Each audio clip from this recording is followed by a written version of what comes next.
सुप्रभात प्यारे प्यारे बच्चों। बेटा, हम अपनी अब तक 14 कार्यपत्रक कर चुके हैं। ये हमारी कार्यपत्रक 15 है, यानी कि 15, जिसमें हम एक कहानी यानी कि संस्मरण, मैंने आपको बताया था पिछली बार कि संस्मरण क्या होते हैं। तो संस्मरण हम पढ़ रहे थे, जिसका जो शीर्षक है वो है बचपन। तो यहाँ पर जो लेखिका हैं कृष्णा सोबती, उन्होंने अपने बचपन की कुछ खट्टी मीठी यादें हमारे साथ साझा की हैं। तो उसी का ही हम अगला भाग पढ़ने वाले हैं। अब पिछले भाग में हमने देखा था कि किस तरह से जो लेखिका थी, उनकी जो इतवार की जो सुबह होती थी वो कितनी कष्टदायक होती थी उनके लिए उस समय, क्योंकि उनको वो ऑलिव ऑयल जो था वो पीना पड़ता था। और उन्होंने ये बताया था कि संडे को हम अपने जूते पॉलिश करते थे और मोज़े वगैरह धोते थे। ये छोटे छोटे काम उनके घर में बच्चों से कराए जाते थे। तो आइए अब हम इसी जो संस्मरण है उसका अगला भाग पढ़ते हैं। याद रहे, उन दिनों कुछ घरों में ग्रामोफोन थे। ग्रामोफोन क्या था? जैसे कि गाने सुनने के लिए इस्तेमाल होने वाला। आज की तरह यूट्यूब या फ़ोन्स इस तरह की कोई चीज़ें नहीं होती थी।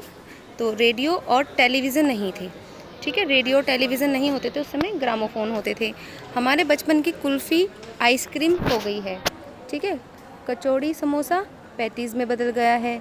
शहतूत और फाल से खसखस के शरबत केक पेस्ट्री में बदल गए हैं, ठीक है।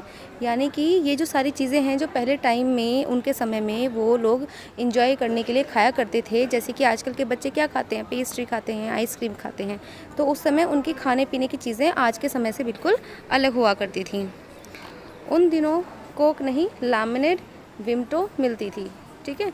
शिमला और नई दिल्ली में बड़े हुए बच्चों को वेंगर्स और डेविको रेस्टोरेंट की चॉकलेट और पेस्ट्री मज़ा देने वाली होती थी। इसमें कुछ नाम आए हैं, इंग्लिश नाम है वेंगर्स और डेविको।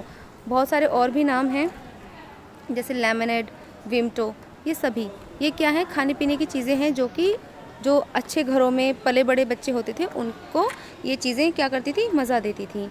हम भाई बहनों की ड्यूटी लगती शिमला मॉल से ब्राउन ब्रेड लाने की।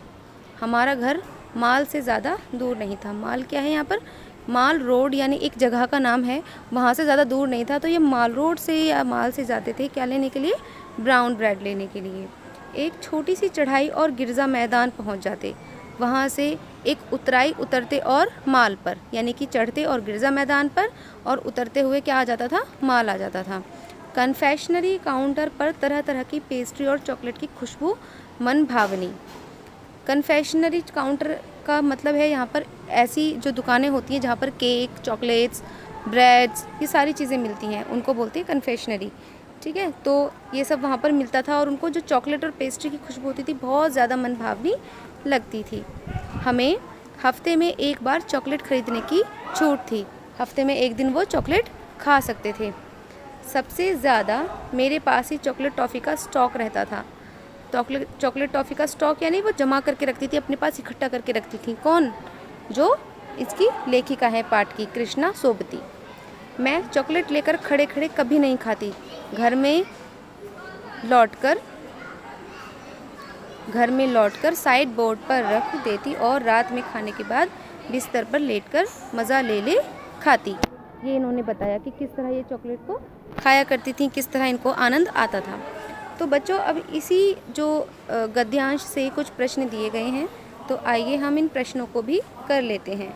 पहला प्रश्न है, लेखिका किस शहर की रहने वाली थी? तो यहाँ पर एक शहर का नाम आया है, आपको वो बताना है कि कौन सा शहर था वो, तो बताना है आपको। प्रश्न नंबर 2, लेखिका के अनुसार बचपन के दिनों में कुछ घरों में क्या होता था? रेडियो, ग्रामोफोन, टेलीविज़न या फ्रिज? इन चारों में से क्या चीज़ थी? जो हमने अभी गद्यांश में पढ़ा वो आपको सही टिक करके बताना है। प्रश्न नंबर 3 देखिए, ऊपर गद्यांश में आए सभी अंग्रेजी शब्दों को छांटकर लिखना है। मैंने आपको साथ साथ बताती गई हूँ कि कहाँ कहाँ पे अंग्रेजी शब्द आए हैं, तो उन अंग्रेजी शब्द को छांटकर आपको गद्यांश के अंदर लिखना है, ठीक है। प्रश्न नंबर 4 देखिए, लेखिका शिमला मॉल पर क्या करने जाती थी?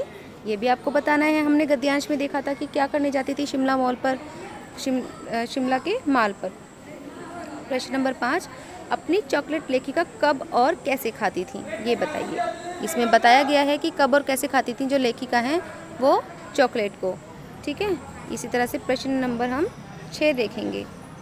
समय के साथ साथ कौन किस में बदल गया है, ये रिक्त स्थान भरने हैं। कुल्फ़ी क्या हो गई है वो बताना है। कचौड़ी समोसे क्या हो गए हैं वो बताना है। और डैश केक कोक पेप्सी में बदल गए हैं। क्या चीज़ कोक और पेप्सी में बदल गई है, ये आपको अपने गद्यांश से पढ़कर बताना है। यहाँ से आपको सारी इन्फॉर्मेशंस मिल जाएंगी बच्चों। अब देखिए यहाँ पे गतिविधि दी गई है एक, आपको कौन कौन सी चॉकलेट सबसे अधिक पसंद है, आप उन्हें कब कब और कैसे खाते हैं ये लिखना है। ये बहुत प्यारी सी एक्टिविटी है, ये आई होप आप सभी बच्चे बहुत अच्छे से कर लेंगे। तो बच्चों जो हमारी कार्यपत्रक 15 है ये हम अपनी कंप्लीट कर चुके हैं।